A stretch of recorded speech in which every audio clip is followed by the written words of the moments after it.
নমস্কার, পল্লী বার্তায় আপনাদের স্বাগতম।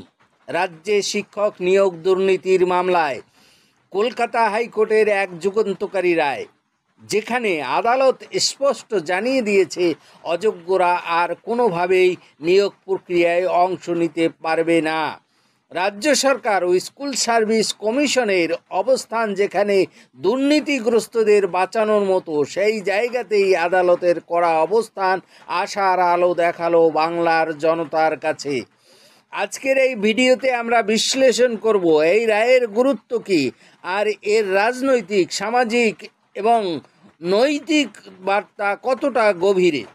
বহু মাস ধরেই শিক্ষক নিয়োগ দুর্নীতি রাজ্য রাজনীতির বড় ইস্যু।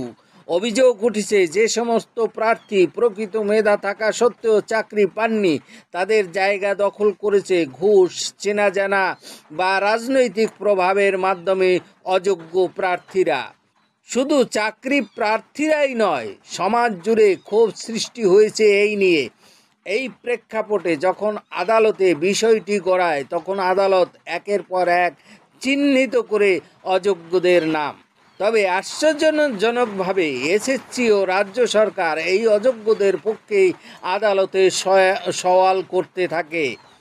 এই পরিস্থিতিতে সোমবার হাইকোর্ট দিল এক স্পষ্ট বার্তা। যেসব প্রার্থী নির্দিষ্টভাবে চিহ্নিত অযোগ্য, তারা নতুন নিয়োগ প্রক্রিয়ায় অংশ নিতে পারবে না। এখানে কোনো ধোঁয়াশা নেই। যদি কেউ এই নিষেধাজ্ঞা সত্ত্বেও আবেদন করে, তাহলে সেই আবেদন স্বয়ংক্রিয়ভাবে বাতিল বলে গণ্য হবে। এই রায় শুধু একটি নিয়োগ প্রক্রিয়ার প্রশ্ন নয়, এটা এক বিশাল বার্তা। দুর্নীতি করলেই ছাড় নেই এবং মেধার উপর কেউ উঠে যেতে পারবে না রাজনৈতিক শক্তি দিয়ে।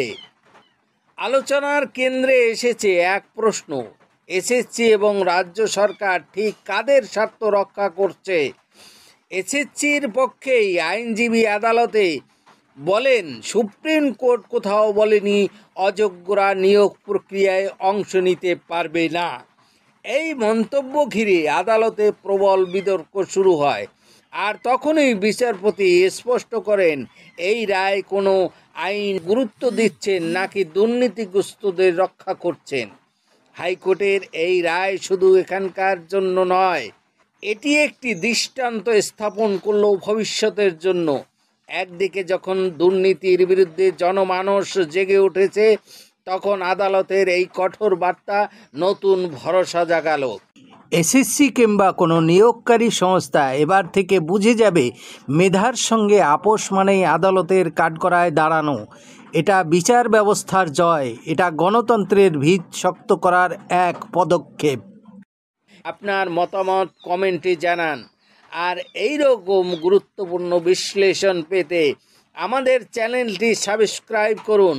পাশে থাকা বেল আইকনে ক্লিক করতে ভুলবেন না। স্বচ্ছতা, ন্যায় ও গণতন্ত্রের পক্ষে থাকুন। ধন্যবাদ। দেখা হবে পরের ভিডিওতে।